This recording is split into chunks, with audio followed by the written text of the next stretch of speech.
Assalamualaikum warahmatullahi wabarakatuh. Perkenalkan, nama saya Hafifah Rusdi Sabila dengan NIM 68. Di sini saya bersama dengan teman-teman saya, yaitu saya Alivia Wahyu Nurhidayah dengan NIM 6058. Saya Dwi Wahyu Hidayati dengan NIM 6051. Saya Ahmad Daniel Faza dengan NIM 2203036057. Pada kesempatan kali ini, kami akan membahas tentang kecanduan gadget dan bagaimana hal ini itu bisa mempengaruhi fokus belajar bagi mahasiswa. Di era modern seperti sekarang, gadget bukan lagi sekadar alat komunikasi. Gadget telah menjadi bagian dari hidup kita, mulai dari mencari informasi, belajar, bekerja, hingga hiburan. Bagi mahasiswa, gadget seharusnya menjadi jembatan untuk memperluas wawasan dan mempercepat proses belajar. Namun, sayangnya tidak sedikit yang justru terjebak dalam penggunaan gadget yang berlebihan. Tanpa disadari, kecanduan gadget mulai merayap perlahan. Waktu belajar terganggu, fokus mudah pecah, tugas-tugas terbengkalai, bahkan kesehatan mental ikut terdampak. Scroll tanpa henti di media sosial, notifikasi yang selalu menarik perhatian, serta hiburan digital tanpa batas. Semuanya menjadi godaan yang sulit dikendalikan. Masalah ini bukan hanya soal penggunaan gadget semata, tetapi tentang bagaimana kita mengelola waktu, membangun kedisiplinan, dan mempertahankan fokus di tengah derasnya arus digital. Dalam video ini, kita akan membahas tentang apa itu kecanduan gadget, faktor-faktor yang menyebabkannya, dampaknya terhadap mahasiswa, serta solusi dan strategi efektif untuk mengembalikan fokus belajar di tengah tantangan era digital.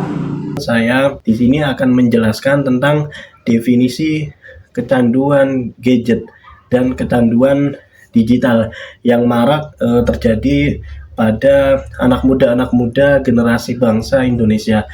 Yaitu definisi dari kecanduan gadget adalah kondisi di mana seseorang menggunakan perangkat elektronik seperti HP, tablet, atau laptop secara berlebihan dan tidak terkontrol. Menggunakan HP tidak berlebihan dan tidak ada kontrol terhadap diri sendiri, menggunakannya berlebihan sehingga berjam-jam dan sangat berlebihan. Sehingga bisa mengganggu aktivitas sehari-hari, juga mengganggu kesehatan dan mengganggu hubungan sosial antar masyarakat. Karena ketika seseorang sudah kecanduan gadget, maka dia akan mengurung diri di rumah, akan jauh dari lingkar sosial. Itu bahaya-bahaya yang akan terjadi ketika seseorang sudah terkena atau sudah kecanduan gadget. Itu secara definisi. Kemudian yang kedua yaitu ada kecanduan digital. Di sini kecanduan digital adalah istilah yang lebih luas lagi, mencakup ketergantungan terhadap dunia digital secara umum. Jadi tidak hanya kepada tablet yang hanya sekedar HP, laptop, atau tablet atau HP seperti itu. Tetapi di kecanduan digital ini sangat luas sekali cakupannya. Jadi secara umum dunia digital itu meliputi media sosial, game online, streaming video, dan internet, browsing, dan lain-lain. Kecanduan-kecanduan tersebut terhadap media digital sehingga kita tidak bisa lepas dari media digital tersebut. Ingin selalu bermain game, ingin selalu menonton video, dan sebagainya seperti itu. Kemudian kecanduan digital bisa terjadi bahkan tanpa harus memegang gadget sekalipun, yaitu bisa menggunakan PC, komputer, di tempat kerja, di rumah, atau di tempat-tempat yang lainnya seperti itu. Kemudian faktor-faktor apa saja yang bisa menyebabkan kita kecanduan gadget seperti itu.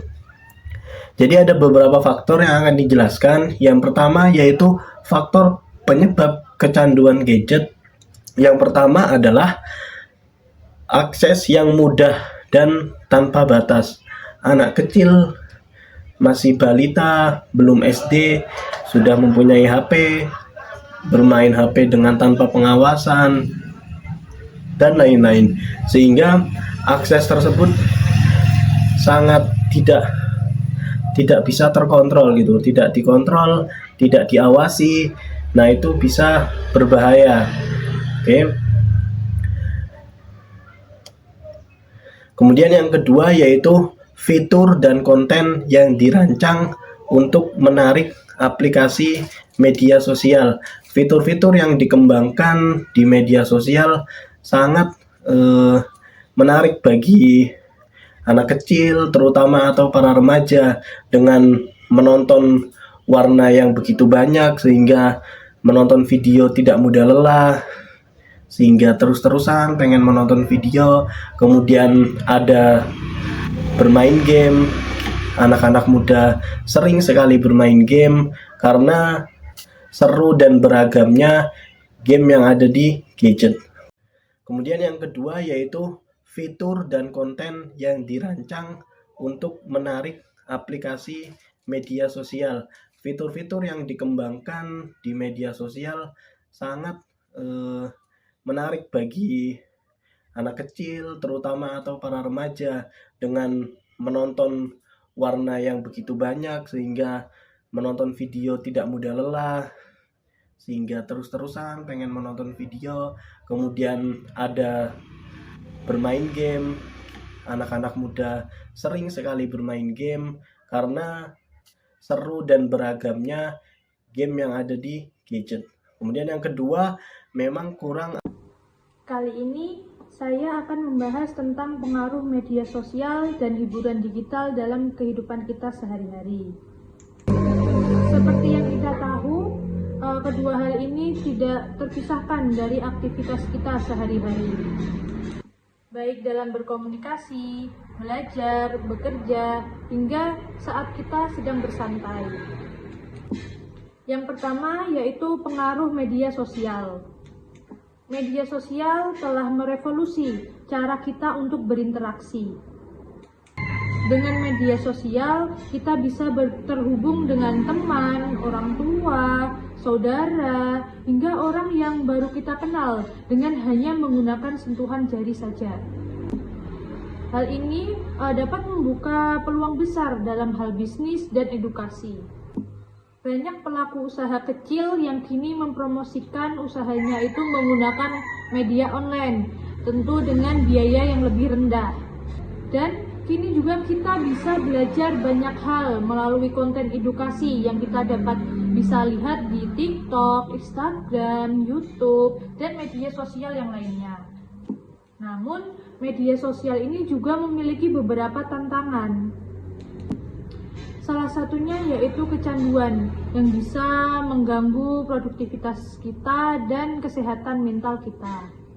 Selain itu, ada penyebaran informasi yang tidak benar seperti hoax yang kadangkala membuat kita merasa resah dan bingung tentang berita yang tersebar tersebut.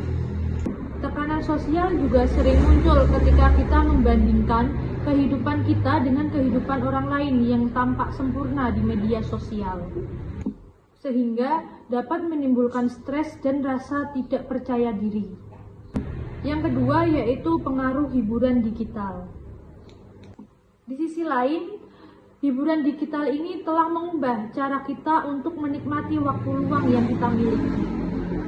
Kita tidak lagi terbatas pada melihat televisi atau mendengarkan radio saja, tapi bisa mengakses konten hiburan di mana saja dan kapan saja. Seperti kita membuka konten di TikTok, melihat orang live jualan, melihat orang mempromosikan videonya dengan cara yang menarik, lalu ada streaming camp, dan lain sebagainya. Teknologi seperti virtual reality itu juga dapat memperdalam pengalaman kita membuatnya lebih interaktif dan mendalam untuk menikmati hiburan. Selain itu, kemudahan akses dan kreasi alat digital itu dapat membuat siapa saja bisa dengan mudah untuk menjadi konten kreator. Dan mereka dapat berbagi karya mereka kepada seluruh dunia. Ini dapat membuka peluang baru dalam dunia seni, dunia hiburan, dan hiburan secara umum. Namun, seperti media sosial, hiburan digital ini juga menuntut kita untuk lebih berhati-hati menggunakannya. Terlalu banyak menghabiskan waktu untuk melihat hiburan digital ini dapat mengurangi produktivitas kita dan dapat menyebabkan sakit fisik hingga sakit mental. Dan itu akan mengganggu aktivitas kita sehari-hari. Penggunaan gadget memiliki manfaat yang signifikan, seperti mempermudah komunikasi dan akses informasi. Namun, penggunaan gadget yang berlebihan juga dapat berdampak negatif pada fokus belajar mahasiswa. Adapun dampak negatifnya, yang pertama, penurunan konsentrasi. Mahasiswa yang sering menggunakan gadget, terutama untuk aktivitas non-akademik seperti media sosial, game, atau streaming, lebih sulit mempertahankan fokus saat belajar atau mengikuti kuliah. Yang kedua, terganggunya manajemen waktu. Kecanduan gadget membuat mahasiswa menghabiskan lebih banyak waktu di layar daripada untuk tugas akademik dan dapat menyebabkan penundaan belajar dan kurangnya persiapan. Yang ketiga, menurunnya kualitas tidur. Penggunaan gadget yang berlebihan, terutama sebelum tidur, dapat mengganggu pola tidur. Kurangnya tidur menyebabkan kelelahan dan menurunnya kemampuan konsentrasi saat belajar. Yang keempat yaitu berpikir dangkal. Terbiasa dengan konten cepat dan instan di gadget, seperti scrolling media sosial, membuat mahasiswa cenderung berpikir dangkal dan sulit mempertahankan perhatian untuk tugas-tugas yang memerlukan pemikiran mendalam.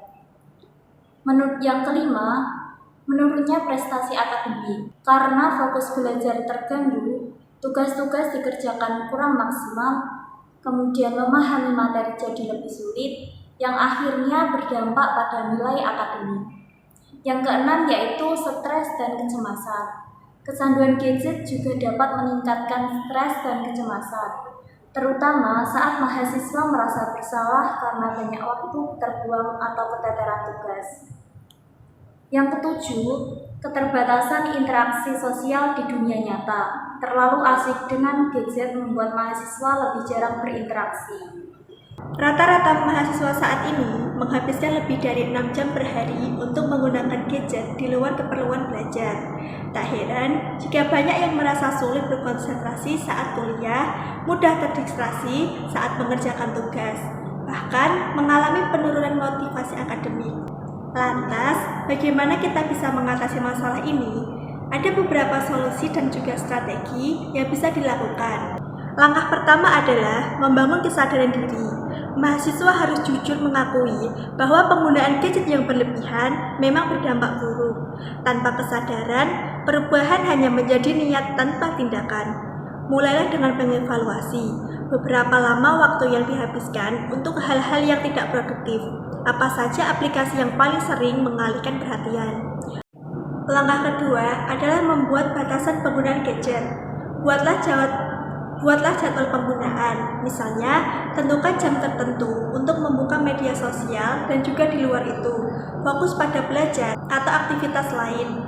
Aplikasi seperti Forest, Stay Focus, atau Digital Wellbeing bisa membantu memantau dan juga mengontrol penggunaan gadget. Strategi ketiga, ciptakan lingkungan belajar yang kondusif. Pilih tempat belajar yang minim gangguan.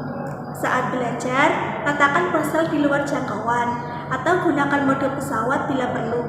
Sediakan waktu khusus untuk mengecek pesan ataupun notifikasi agar tidak merasa cemas kehilangan informasi.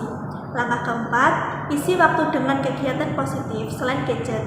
Gantilah kebiasaan scrolling tanpa tujuan dengan kegiatan yang membangun, seperti membaca buku, menulis jurnal harian, berolahraga, bergabung dengan komunitas, ataupun mengikuti pelatihan keterampilan. Dengan mengisi waktu luang dengan kegiatan yang positif, ketergantungan terhadap gadget akan berkurang secara alami. Langkah kelima, manfaatkan teknologi secara cerdas. Ingat, gadget tidak selalu menjadi musuh. Mahasiswa bisa menggunakannya untuk kegiatan yang produktif, seperti mendengarkan podcast edukasi, menonton video pembelajaran, ataupun menggunakan aplikasi manajemen waktu untuk meningkatkan efektivitas belajar. Terakhir, jangan ragu untuk mencari dukungan sosial.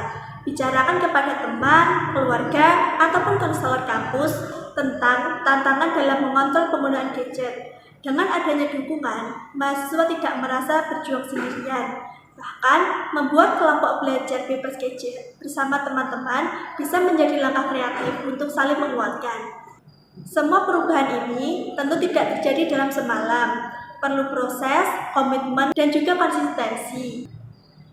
Akan ada saat-saat tergoda untuk kembali ke kebiasaan yang lama. Tapi, ingat, setiap usaha kecil akan membawa perubahan yang besar. Mengelola penggunaan gadget dengan bijak bukan berarti menolak teknologi. Sebaliknya, itu adalah cara kita menunjukkan bahwa kita mampu menguasai teknologi, bukan diperbudak olehnya. Kita sebagai mahasiswa harus mampu menggunakan gadget sebagai alat untuk berkembang, bukan menjadi sumber kejatuhan bagi kita. Ayo mulai dari sekarang, atur penggunaan gadgetmu, kembalikan fokus belajarmu, dan raih prestasi terbaikmu. Sebagai penutup, kita telah melihat bagaimana kecanduan gawai berdampak pada turunnya fokus belajar mahasiswa. Ini yang menjadi tantangan yang harus kita sadari bersama. Mari kita bijak dalam menggunakan teknologi agar tidak mengorbankan masa depan akademik kita. Sekian dari kami. Wassalamualaikum warahmatullahi wabarakatuh.